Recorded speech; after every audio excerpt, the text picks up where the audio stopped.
New York, the Brooklyn Nets 2035 entered the All-Star break playing some of their best basketball, fueled by a defensive intensity that had been stifling opponents.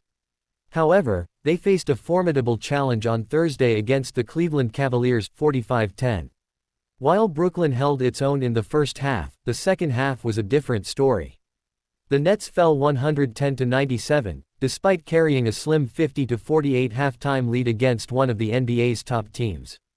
Cam Johnson paced the Nets with 18 points and 3 rebounds, while Keon Johnson contributed 16 points and 4 boards. However, those efforts weren't enough against a Cavaliers squad that has the ability to flip a game on its head in an instant.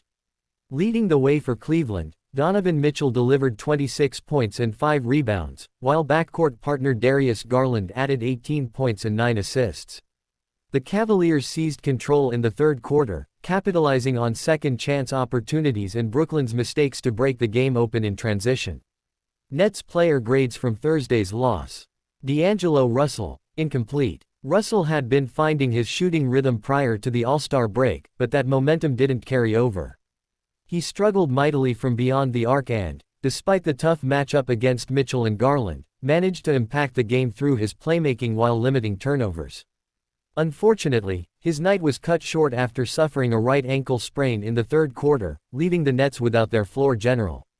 Keon Johnson, B. Despite his three-point shot not falling, Johnson found ways to score, showcasing his ability to get downhill and leverage his athleticism in the paint. His offensive consistency is improving, and he continues to show promise in creating opportunities for himself. Cam Johnson, C+. Johnson was effective at all three levels, knocking down shots from deep and attacking the rim with confidence. His ability to drive has added another dimension to his offensive game, making defenses respect him beyond just his perimeter shooting. Zaire Williams, B. Though Williams had trouble converting from beyond the arc, he still put together a solid offensive outing. More importantly, he made his presence felt on the defensive end, using his length to disrupt Mitchell and Garland on the perimeter. Nick Claxton, C+. Claxton contributed a well-rounded effort, though he struggled to finish at the rim against Cleveland's Twin Towers, Jarrett Allen and Evan Mobley. His touch on short jumpers has been inconsistent this season, but he made up for it with strong rebounding and defensive energy. Trendon Watford, C+. Watford started off hot, exploiting mismatches, particularly against Ty Jerome. However, as the game wore on, Cleveland's interior defense made it difficult for him to score efficiently. He was active on the glass but struggled with ball security in key moments.